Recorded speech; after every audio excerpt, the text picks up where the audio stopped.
क्योंकि मैंने ये देखा, मुझे बहुत काम करना है, लेकिन मेरे ये 3 बड़े काम है उनको तो करना ही है, जिसमें बीकानेर जिला अस्पताल, बिल्कुल ठीक है, बीकानेर विकास प्राधिकरण और कोर्ट गेट रेलवे फाटक आएंगे। काम बढ़ेगा तो रोजगार बढ़ेगा।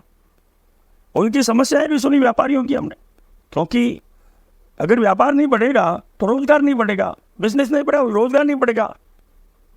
तो उनकी बात मैंने सुनी और उनकी बात सुनकर विधानसभा में उनकी बात उठाई।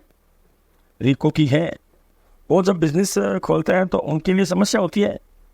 रीको के आसपास कोई अपनी जमीन लेके अगर कोई करता था तो उनको रीको से एनओसी लेनी पड़ती थी, उससे भी उनको फ्री करवाया हमने।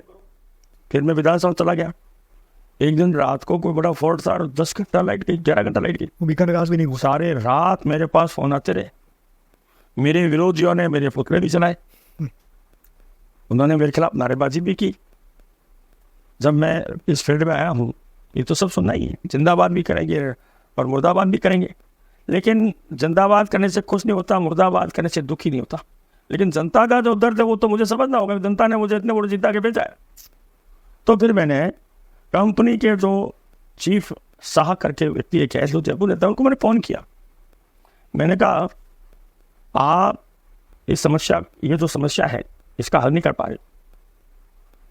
अगर मैं विधानसभा छोड़ के बीकानेर गया तो फिर हम वो व्यवस्था संभालेंगे और आपके लोगों को वहाँ बैठने नहीं देंगे। नमस्कार, लॉयन एक्सप्रेस की बातचीत के सिलसिले में आज हमारे साथ हैं नगर विधायक जेठानंद जी व्यास। जेठानंद जी को निर्वाचित हुए तो वैसे 8 महीने ही हुए हैं, लेकिन चर्चाओं का बाजार जबरदस्त गर्म है। ये तक कहा जा रहा है कि मुख्यमंत्री भजनलाल शर्मा के बहुत निकटस्थ माने जाने वाले जेठानंद जी बीकानेर के विकास को लेकर के इतने ज़्यादा सक्रिय हैं कि हर बार कोई न कोई प्रस्ताव मुख्यमंत्री जी के सामने जाता है कि मेरे बीकानेर के लिए ये करना है और मेरा बीकानेर इस 5 साल में इस प्रायोरिटी के साथ विकास की ऊंचाइयां छूना चाहिए, विकास के शिखर पर जाना चाहिए। चाहे बीडीए की बात हो, बीकानेर विकास प्राधिकरण की बात हो, चाहे रेल फाटकों के बंद होने के बाद लगने वाले जाम की समस्या, चाहे लोगों को पीने के पानी की ज़रूरत हो, चाहे रोशनी की बात। अगर बिजली कटौती की बात करें तो जेठानंद जी व्यास एक ऐसे नेता के रूप में हमारे बीच में आए हैं जो फ्रंट फुट पे जाकर के सीधे जनता के बीच जाकर के उनसे बात करते हैं। आखिर जेठानंद जी का क्या प्लान है? इस 5 साल में जेठानंद जी इस बीकानेर के विकास के लिए क्या सोचते हैं? और उन्होंने जिस तरह से काम शुरू किया है, चाहे वो चरेवेती कहा जाए, लेकिन 8 महीने में जिस तरह से उन्होंने काम करना शुरू किया, अपनी सक्रियता दिखानी शुरू की, उसकी जो प्लानिंग है, उसकी जो रणनीति है, वो क्या है, हम जानना चाहेंगे जेठानंद जी से। सबसे पहले भाई साहब, आपका स्वागत है इस लॉयन एक्सप्रेस के कार्यक्रम में। हम जानना चाहते हैं कि 5 साल में इस बीकानेर का रोड मैप आप किस तरह से देखते हैं? इस बीकानेर को विकास में कितना आगे लेके जाना चाहते हैं? नमस्कार, माँ भारती के चरणों में नमन। मैं आप सबको बताना चाहता हूँ कि जब मैं चुनाव लड़ा तो मैंने जनता के सामने कई वादे किए, सक्रिय रहने का भी वादा किया। लोगों ने कहा कि विधायक जो है जीतने के बाद नहीं आते हैं। मैंने उनसे वादा किया मैं वैसे लगभग बीच में रहूँगा और हर 2, 2.5, 3 महीने में आपके बीच में, आपके क्षेत्र में भी आऊँगा, ऐसा मैंने उनसे कहा है। उस सक्रियता को देखते हुए जब मेरे विजेता की घोषणा हुई, दूसरे दिन सवेरे ही हमारे बिरजूबा जो गेट है वहाँ पे पानी भरा पड़ा रहता। लोगों का फ़ोन आया वहाँ से सवेरे 8 बजे, रात को 3 बजे मैं सोया और 8 बजे लोगों को फ़ोन आया कि हमारे यहाँ 2-2 फुट पानी 15-20 दिन से पड़ा है, हम घर से निकल नहीं पा रहे। मैं 8:30 बजे वहाँ पहुँच गया। मैंने प्रशासन को फ़ोन किया, वहाँ प्रशासन आया। मैंने उनको कहा मुझे 3 बजे तक ये पानी साफ चाहिए और इसका स्थायी समाधान चाहिए। तो पूरी सरकारी मशीनें लगी, 3 बजे तक पानी साफ हो गया और उसका काम भी शुरू हुआ। उसका नतीजा आज है कि अभी इतनी भयंकर बारिश हुई, लेकिन उस सड़क पर बारिश बंद होने के बाद एक बूंद भी पानी नहीं दिखा। बिल्कुल, जबकि वहाँ पे तो हमेशा कीचड़ रहा करता था। बिल्कुल सही है। तो सबसे पहले यहाँ से शुरू किया। फिर हमारे पुष्कर स्टेडियम के पास में एक नाला टूटा पड़ा था, वहाँ लोग आम आदमी को आने जाने में दिक्कत रहती थी। वहाँ भी यूआईटी के जो इंजीनियर ने बुलाया, वो भी शुरू हो गया, काम शुरू हो गया वो भी। इस प्रकार मेरा जो शुरू करने का ये था कि जब मैं जीता हूँ तब से शुरू हो गया अपना काम करना। और फिर मैं कई क्षेत्रों में भी गया, और उसके बाद हम शपथ ग्रहण समारोह हुआ। उसके बाद तुरंत जैसे बीकानेर आया, आते ही मैं कलेक्टर साहब से मिलने गया, क्योंकि मैंने ये देखा मुझे बहुत काम करना है, लेकिन मेरे ये 3 बड़े काम है उनको तो करना ही है जी। जिसमें बीकानेर जिला अस्पताल, बिल्कुल ठीक है, बीकानेर विकास प्राधिकरण और कोर्ट गेट रेलवे फाटक। तो रेलवे फाटक के लिए मैं मिलने गया कलेक्टर साहब से, शपथ ग्रहण करके आते ही गया मिलने।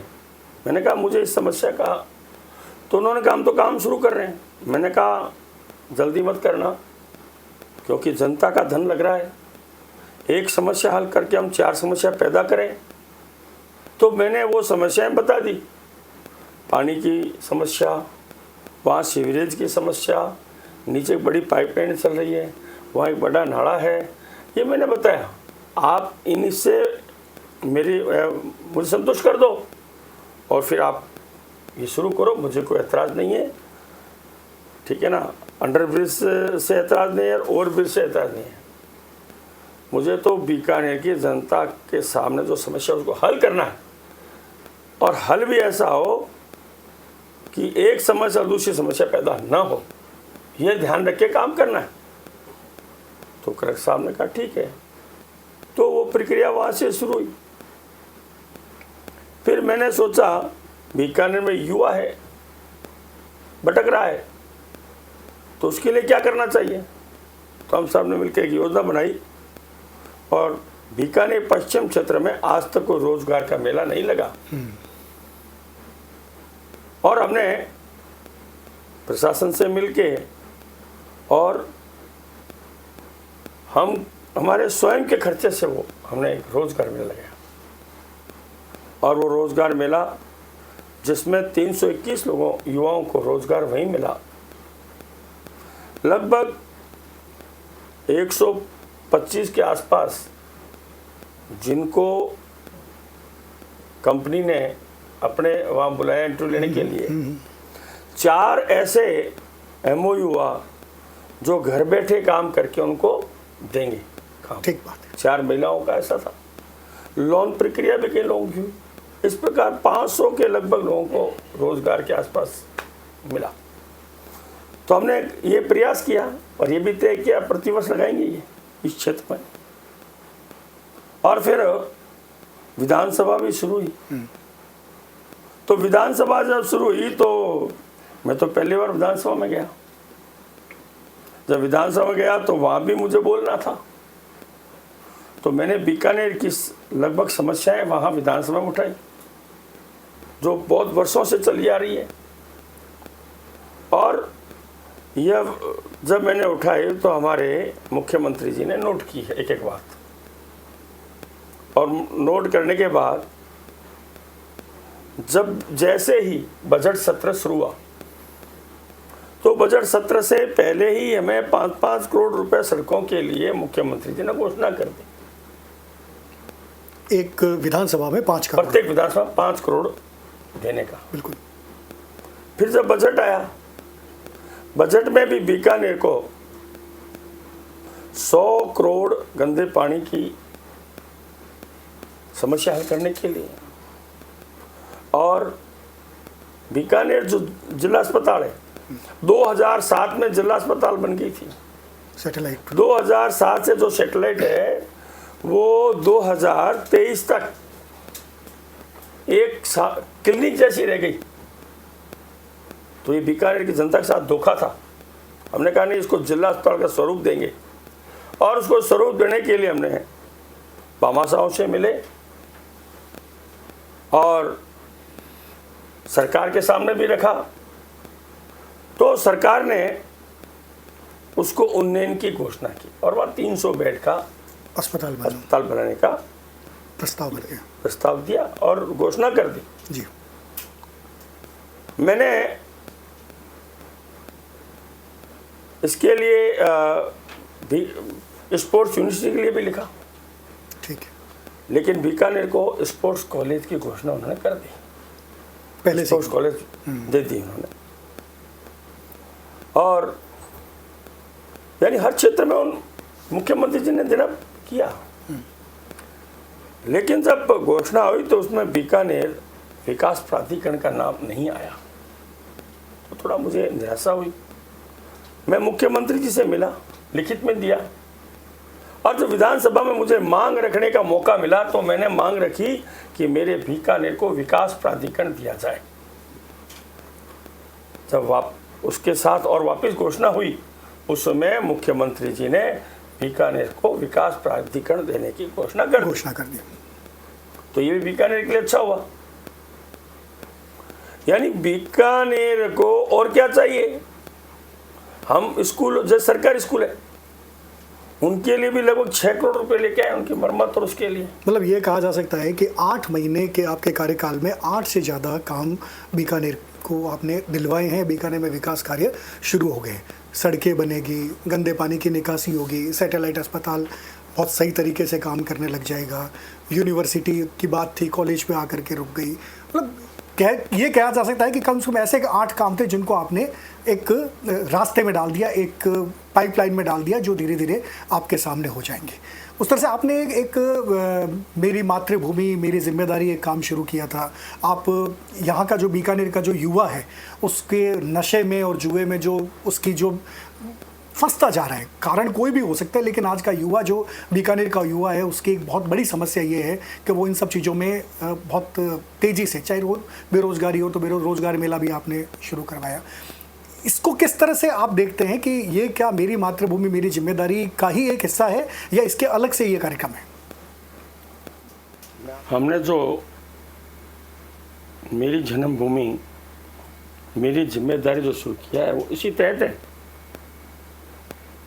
कि हम जिन्होंने यहाँ विकास के लिए पैसा लगाया है बीकानेर, हम उनका सम्मान करना चाहते हैं, उन्हें एक उत्साह पैदा करना चाहते हैं, जिससे वो उत्साहित होकर बीकानेर के विकास में और 4 गुना यहाँ धन खर्च करें अपना। हमारे मुख्यमंत्री जी जैसा कि जो यहाँ राजस्थान के प्रवासी उद्योगपति हैं, उनको आह्वान कर रहे हैं, उनसे मिल रहे हैं, उनको यहाँ लाने का प्रयास कर रहे हैं, वो उसी क्रम में है। बिल्कुल। और हम उसी प्रकार बीकानेर में भी इसी प्रकार हम करना चाहते हैं, हम भी संपर्क कर रहे हैं। और इसमें डीपी प्रसिद्ध जी है, वो पूर्णतः में सहयोग कर रहे हैं। और अगर देखा जाए तो मुंद्रा जी है, फन्ना बाबू है, और हमारे वो दमानी जी है, ऐसे हमारे बहुत से बीकानेर के जो है उद्योगपति, वो बीकानेर को सहयोग करना चाहते हैं। अगर हम आगे बढ़ के उनके साथ रहेंगे तो 100% मैं सोच रहा हूं कि वो हमें पूरा सहयोग करेंगे और बीकानेर का विकास होगा। जब बीकानेर का विकास होगा तो रोजगार भी बढ़ेगा। जैसा कि लोग सोचते हैं कि बीकानेर विश्व का बड़ा गांव है, हम चाहते हैं 5 सालों में बड़ा गांव नहीं, एक बड़ा शहर लोग सोचे इसको। इस प्रकार हम सबका सहयोग लेके और यहाँ काम करना चाहते हैं, ऐसी हमारी ये योजनाएं चल रही है। बीकानेर के विकास को लेकर के आप कई बार लड़ भिड़ जाते हैं, चर्चा में भी रहते हैं, कहीं आपको किसी बड़े अधिकारी को कोई छोटी मोटी थ्रेटन देनी होती है तब भी आप पीछे नहीं रहते हैं। पिछले दिनों भी हमने सुना था कि कोई एक बिजली के बहुत बड़े अधिकारी थे और बीकानेर में जो बिजली की कटौतियाँ हो रही थी और जिस तरह का माहौल बन रहा था, उसको लेकर के आप बड़े खिन्न हो गए और हम आपके मुंह से ही सुनना चाहते हैं कि आखिर उस अधिकारी को आपने क्या कहा था। आपने कुछ इस तरह का कहा था कि भाई फिर हो सकता है कि सारी व्यवस्था ही हम संभाल लें, अगर आपसे ये व्यवस्था नहीं संभल रही है, अगर कोई ऐसी कंडीशन आ रही है तो फिर ये व्यवस्था हम ही संभाल लेते हैं। वो वास्तव में क्या बात थी? क्योंकि हम तक जो बात आई वो ऐसा था कि आपने ये कह दिया है कि अगर आपसे व्यवस्था नहीं संभलती है तो ये व्यवस्था भी हम संभालने को तैयार है, लेकिन बीकानेर शहर बिजली की कटौती को बर्दाश्त नहीं करेगा। वो क्या था? बीकेसीएल कंपनी मेरे जीतने के बाद लगातार शहर की लाइटें जा रही थी, आम आदमी परेशान था। मैंने इस मुद्दे को लेकर विधानसभा में मैं इसके खिलाफ बोला और हमारे जो मंत्री जी हैं नागर जी, उन्होंने आश्वासन भी दिया कि उसकी जांच करवाएंगे। उस दिन खूब हल्ला मचा था जब आपने बात की थी। तो और फिर मैं यहाँ आया, मैंने एक मीटिंग ली बीकेसीएल कंपनी के अधिकारियों से। उनको मैंने कहा कि ये ठीक नहीं कर रहे हो आप। तो उन्होंने मुझे आश्वासन दिया कि अब नहीं जाएगी, हम करेंगे। उन्होंने अपनी समस्याएं बताई।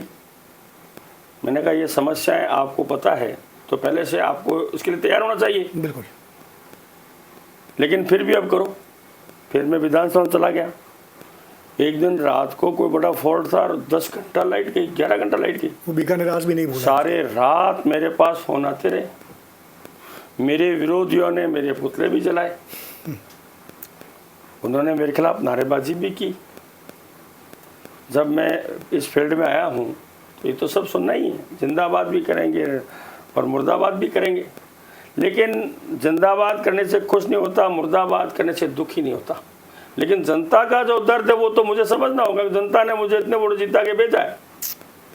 तो फिर मैंने कंपनी के जो चीफ शाह करके व्यक्ति एक है जो जयपुर रहता है, उनको मैंने फोन किया। मैंने कहा आप इस समस्या, ये जो समस्या है इसका हल नहीं कर पा रहे हो। अगर मैं विधानसभा छोड़ के बीकानेर गया तो फिर हम वो व्यवस्था संभालेंगे और आपके लोगों को वहाँ बैठने नहीं देंगे। ठीक है। जितने भी हमारे सेवानिवृत्त विद्युत कर्मचारियों की मीटिंग लूंगा, उनको कहूंगा कि हम संभालेंगे। और अगर तो हमने संभाला तो फिर आपकी समस्या हो जाएगी। तो उन्होंने कहा विधायक जी ऐसा नहीं होने देंगे। उसके बाद अभी उसकी समस्या समाप्त हो गई। काफी सुधार है बीकानेर, बहुत सुधार हो गया।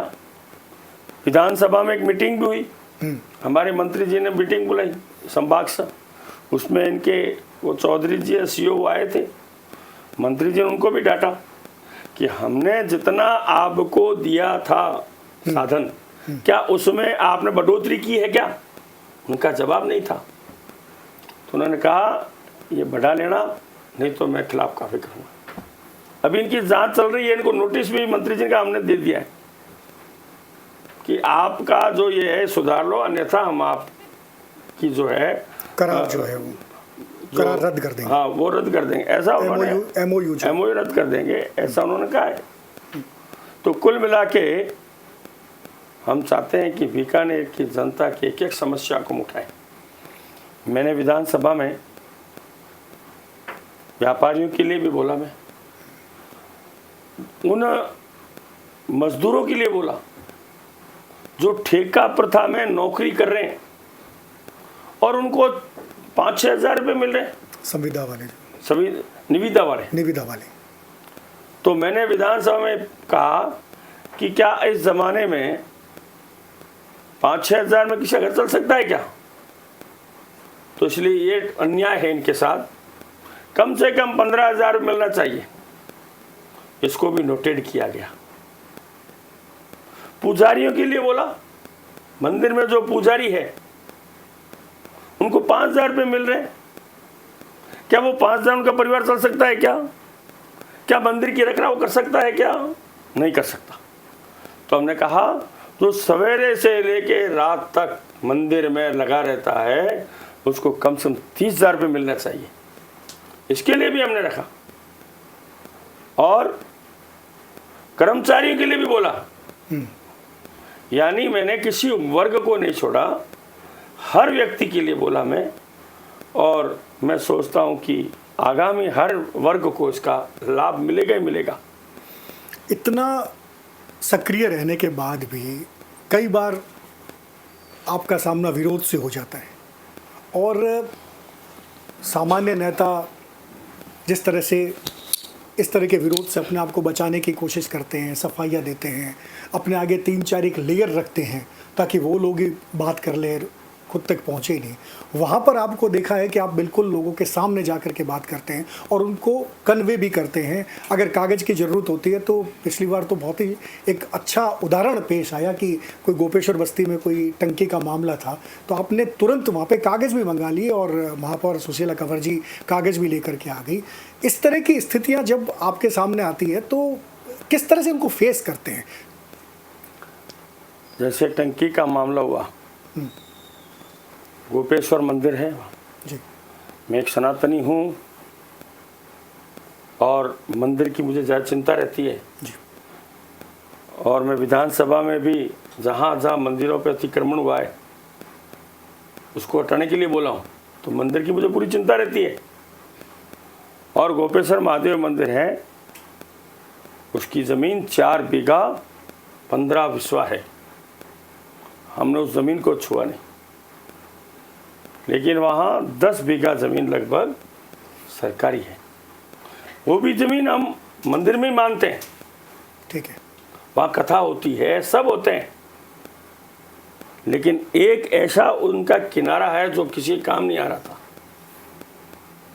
तो हमने सोचा, हमने वहाँ प्रयास किया इधर उधर कि टंकी हम कहाँ बनाएं, क्योंकि इस गर्मी में वहाँ पूरी जनता पानी के लिए त्राय त्राय कर रही थी और मेरे यहाँ हमेशा इकट्ठे होकर आते थे 150 लोग, पानी पानी पानी। उस पूरा एडजॉइनिंग जो एरिया है, पूरा क्षेत्र के हमेशा गंगा शहर के, इधर गोपेश्वर बस्ती के, हर क्षेत्र के आते थे। तो मैंने कहा ये टंकी हमने पास अगर कर रखी है तो उसको बनानी चाहिए। तो हमने पुजारी जी से बात की, वहाँ जो आ रहे हैं भक्तगण उनसे भी बात की। पुजारी परिवार थोड़ा अड़ा रहा, हो सकता है उसकी और कोई सोच उसके लिए, मैं उसमें जानना नहीं चाहता।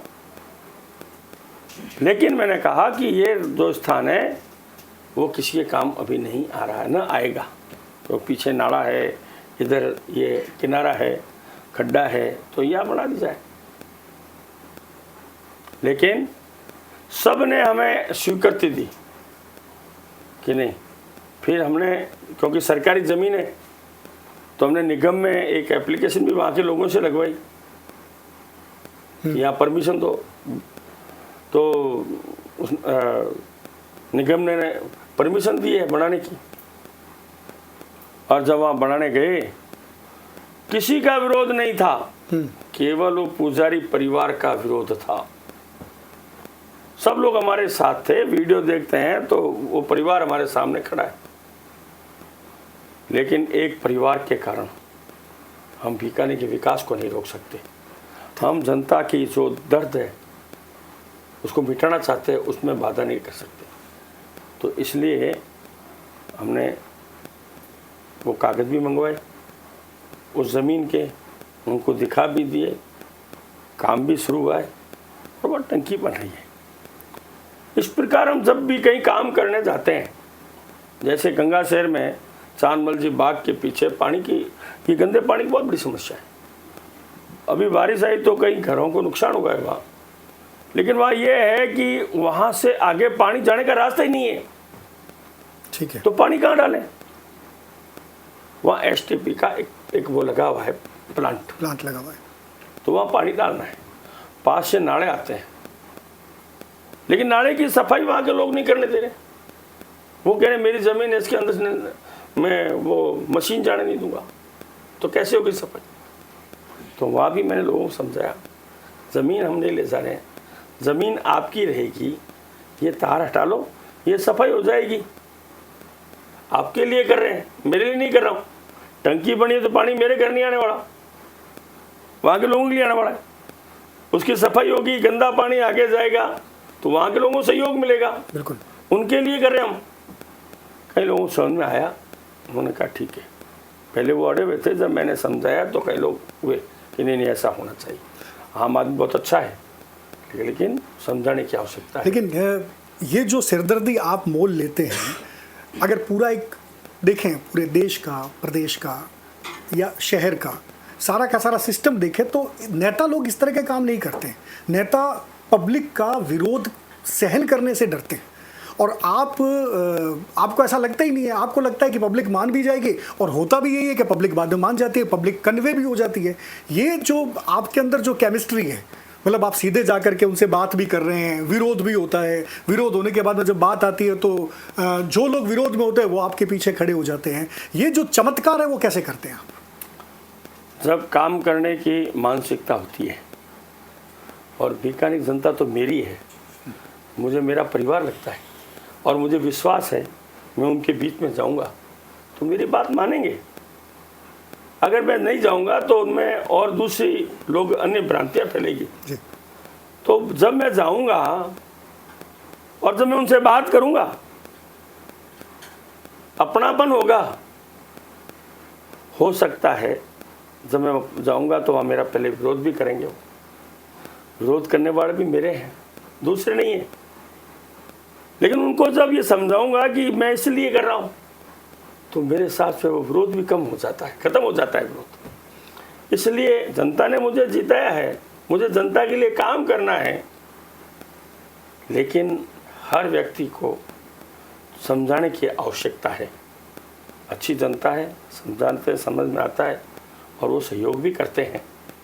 तो इस प्रकार जब काम करेंगे, क्योंकि मैं घर बैठने के लिए तो जीता नहीं, जनता के काम करने के लिए जीता हूँ। तो इस प्रकार के जब सामने आएगा तो उसका सामना भी करूंगा, उनको समझाऊंगा, उनको साथ लेके काम करूंगा। इससे बीकानेर का विकास होगा। नहीं, इससे आपको ये डर नहीं लगता है कि आपके वोट कम हो जाएंगे, लोग आपको वोट देंगे नहीं अगली बार जब 5 साल बाद फिर अगर पार्टी आपको चुनाव लड़ने के लिए अवसर देती है, तो प्रॉब्लम भी हो सकती है आपके सामने? वोट अच्छा काम होगा तो वोट मिलेगा जी। किसी के स्वार्थ पे अगर चोट लगेगी तो वोट कटेगा, लेकिन वो संख्या में कम होगा। और जब जनता में अच्छा काम होगा तो वो संख्या बढ़ेगी। लोगों को विश्वास होगा कि जेठानंद जीतने के बाद जनता के लिए विकास के लिए काम कर रहा है बराबर। तो मुझे ऐसा लग रहा है इस बार जिन्होंने मुझे विरोध में वोट दिया वो मेरे से जुड़ेंगे, और इक्का दुक्का हो सकता है जिनको स्वार्थ पे चोट लगे हमारे में से वो टूट सकता है। लेकिन अगर मैं इसके पीछे जाऊंगा, वोट के लिए करूंगा, तो मैं बीकानेर का विकास नहीं कर पाऊंगा। थोड़ा सा मुझे बोल्ड होना पड़ेगा इसके लिए, क्योंकि मैं मेरे लिए नहीं कर रहा हूँ, मैं काम उनके लिए कर रहा हूँ। आपकी इस बोल्डनेस की वजह से, जैसा कि सारे लोग जानते हैं कि लगभग 2008-9 से आप भारतीय जनता पार्टी के पैनल में लगातार शामिल थे।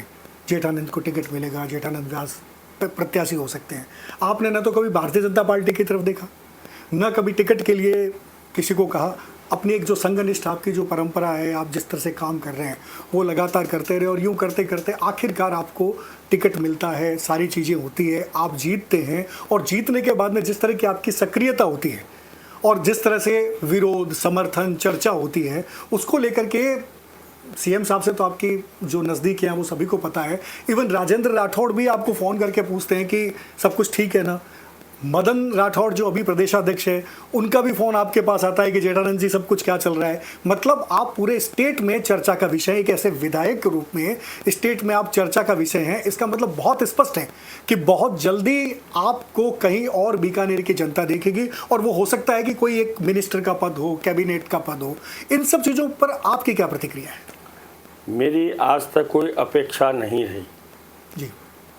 मैं संघ की योजना से लगातार काम कर रहा हूँ। जो मुझे दायित्व दिया गया उसका मैं निर्वाह करता रहा। जब मुझे संघ में जिला कार्य का दायित्व था वो मैंने काम किया। फिर संघ ने मेरे से अपेक्षा की प्रचार प्रमुख की, उसमें भी मैंने खूब काम किया, 4 साल उसमें काम किया। संघ ने देखा कि ये सबको साथ लेके चल सकता है, इसलिए विभाग का समन्वय का दायित्व दिया, वो भी मैंने किया। फिर संघ ने देखा हिंदू जागरण मंच हमारे एक संघ उसको खड़ा करना है, बिल्कुल। उसमें मुझे दिया, उसमें भी मैं निष्ठा से काम किया। मेरी अपेक्षा नहीं है, जैसे संगठन ने मुझे दायित्व दिया उसका मैं निर्वाह करता रहा और जनता में भी मेरी एक इमेज इसी प्रकार बनती गई। और अब अभी जैसे टिकट का चला मामला, लोग कहते हैं टिकट पैसे से मिलता है। मैं एक बहुत बड़ा उदाहरण हूँ भारतीय जनता पार्टी में, जिसको घर बैठे टिकट दी गई है, संगठन की योजना से दी गई है, पूरा संगठन मेरे साथ लगा और 20,000 अधिक वोटों से जीता, क्योंकि मैंने देखा बीकानेर में कौन कौन सी समस्या है। बीकानेर में पिछले सरकारों में जो बीकानेर में एक विकृति आई, जुआ, सट्टा, नशा, गुंडागर्दी, भूमाफिया, एक बहुत बड़ा एक हुआ और जगह जगह शांति होने लगी। मैंने चुनाव प्रचार में इसका जम के विरोध किया और ये भी कहा कि जब मैं जीतूंगा तो उनके खिलाफ करूंगा। और मेरी जानकारी में इन चीजों में जो शामिल है, जुआ, सट्टा, नशा, गुंडागर्दी, भूमाफिया, वो मुझे वोट नहीं देंगे जब मैं बोलूंगा, लेकिन मैं उस वोट के लिए समाज की विकृति को सपोर्ट करूं जी, ये संभव नहीं है। तो मैंने उसका विरोध किया, समाज ने उसको समझा और स्वीकार किया और समाज ने मिलकर मुझे 20,000 अधिक वोटों से जीता है। और मेरे जीतने के बाद जुआरी, सट्टोरी, उन सब में एक भय हुआ है। जो ओपन जुआ सट्टा करते थे वो भी अंदरूनी चले गए और बहुत जगह बंद भी हो गए। नशे की दवाइयाँ खुली बिक, ये जो नशे की जो खुली बिक रही थी दवाइयाँ, उस पर भी रोक लगी है, अभी भी कुछ जगह हो रहा है। और गुंडागर्दी इतनी थी आसपास के मंगला नगर और में, तो रात को ऐसा लग रहा था कि बाहर कोई निकल नहीं सकता, लेकिन आज वहाँ आम व्यक्ति आराम से घूमता है। भूमाफियाओं पे हमने कसा है। एक सामान्य व्यक्ति जिसकी जमीन है और भूमाफिया वो महत्वपूर्ण जमीन को हड़पने के लिए फर्जी कागज बना के उस पर काबिज होने का प्रयास करते हैं, और वो बेचारा सीधा साधा व्यक्ति जिसकी जमीन है वो कौड़ियों में बेच के वहां से चला जाता है। यही है, उनके साथ अन्याय है। इसका भी मैंने मुद्दा उठाया। अभी 2-3 ऐसे केस थे जिसमें मैंने एसपी को कहा है कि जो फर्जी कागज बना के लाता है, जब सिद्ध हो जाता है फर्जी कागज है, तो प्रशासन ही उसके खिलाफ मुकदमा दर्ज करे। ठीक है। ऐसे लोगों पे जब होगा तो धीरे धीरे फर्जी लोगों में भय पैदा होगा। वो फर्जी कागज लाकर और जो सीधा साधा अच्छा व्यक्ति जिसकी जमीन है उसको परेशान नहीं करेगा। तो उन पे भी हमने, खुलेआम गुंडागर्दी होती थी वो भी, उस पर भी कंट्रोल हुआ है। आपने देखा होगा चलते चुनाव में पुलिस के थप्पड़ मारना, उसका सपोर्ट करना, ये ठीक थोड़ी है। समाज के लिए बहुत बड़ा अपराध है। मैंने उसका विरोध किया और मैंने एसपी साहब को ये भी कह दिया है कि जुआ अगर एक जगह बार बार पकड़ा जा रहा है उस घर को भी सीज कर देना चाहिए। खुलेआम हथियार बिकते थे, अवैध हथियार, उस पर भी रोक लगी है। बीकानेर में बहुत से लोग पकड़े गए हैं। मैं चाहता हूं मेरे बीकानेर की जनता अपना जीवन यापन आराम से करें, आराम से करें, वो उनको कोई तकलीफ नहीं हो। मैं चाहता हूं बीकानेर का युवा इन चीज़ों से दूर जाकर और एक अच्छी लाइन पकड़े, अच्छा जीवन यापन करें, अपने परिवार को चलाएं। ये जब आप सोचते हैं, इतना कुछ करने की बात सोचते हैं, तो जेठानंद व्यास तो अकेला है और समस्याएं इतनी सारी है। आपको विधानसभा भी जाना पड़ेगा, आपको दूसरे विधायक के जो संवैधानिक कार्य है या जो भी आपकी गतिविधियां हैं उनमें भी रहना पड़ेगा। आपकी चर्चा जैसे जैसे बढ़ रही है आपको कोई उद्घाटन करने भी जाना पड़ेगा, लोगों के साथ मिलना जुलना भी पड़ेगा। ऐसे में इन समस्याओं को, जैसे आपने विधायक सेवा केंद्र भी बना रखा है, इन सबको कैसे, जैसे ये आज जैसे इंटरव्यू सुनने के बाद में अगर किसी की एक फरियादी की इच्छा होती है कि वो जेठानंद जी से मिले, अपनी बात कहे, तो वो कैसे कहे? अकेले जेठानंद जी इन सब चीज़ों को कैसे मैनेज कर लेंगे? अभी तो मैनेज कर ही रहा हूँ मैं, आगे भी करूँगा। सुना है आप फ़ोन भी कॉल बैक कर देते हैं अगर किसी का फ़ोन नहीं उठाते हैं आप, तो अभी तक कर रहा हूँ और भगवान ने मुझे ऐसी शक्ति दी है और मेरे जो कार्यकर्ता है मुझे पूरा सहयोग कर रहे हैं जी। मेरा जो विधायक सेवा केंद्र है वो भी सवेरे 9:30 बजे से रात को 7 बजे तक पूरा खुला रहता है। हर एक व्यक्ति अपनी वहाँ फरियाद दे सकता है और इमरजेंसी होता है तो वहाँ बैठा व्यक्ति मुझे कॉल भी करता है, मैं तुरंत उससे बात भी करता हूँ। तो ये काम एक रूटीन के हैं। मेरे तो शुरू से ही ये स्वभाव में रहा है। विधायक तो अब बना हूँ। हिंदू जागरण मंच का जब मेरे पास दायित्व था उस समय मेरे पास बहुत आती थी समस्याएं, मैं उस समय भी करता था और ये स्वभाव में अब थोड़ा काम बढ़ा है, कोई दिक्कत वाली बात नहीं है। पहले मुझे स्कूल भी जाना पड़ता था, कॉलेज भी जाना पड़ता था, घर का काम भी करना पड़ता था, संगठन का भी करना पड़ता था। अब तो केवल मैं जनता की सेवा में रहता हूँ।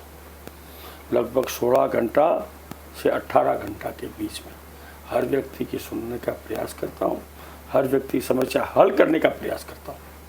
और मेरा यही है कि मेरे अगर ऑफिस में या मैं जहाँ बैठा हूँ वहाँ अगर कोई रोता हुआ आता है तो वापस हंसता हुआ जाना चाहिए, ये मेरा प्रथम लक्ष्य। जेठानंद जी चाहते हैं कि उनके पास कोई अगर आए तो वो भले ही रोता हुआ आए लेकिन हंसता हुआ जाए, और ऐसे ही विधायक से हम एक जनप्रतिनिधि की उम्मीद करते हैं। ऐसा ही जनप्रतिनिधि एक बेहतर लोकप्रिय विधायक हो सकता है। हमारी बहुत बहुत शुभकामनाएं जेठानंद जी के लिए। ये इन्होंने जो 5 साल का जो अपना संकल्प लिया है वो सिद्ध हो और बीकानेर को एक ऐसा विधायक मिले जिसके सपने साकार हुए हैं। नमस्कार। लॉ इन एक्सप्रेस पे इसी तरह से बातचीत के साथ हम और भी आपसे नई नई हस्तियों से, नई शख्सियतों से मिलाते रहेंगे। तब तक हमें आज्ञा दीजिए। धन्यवाद। नमस्कार।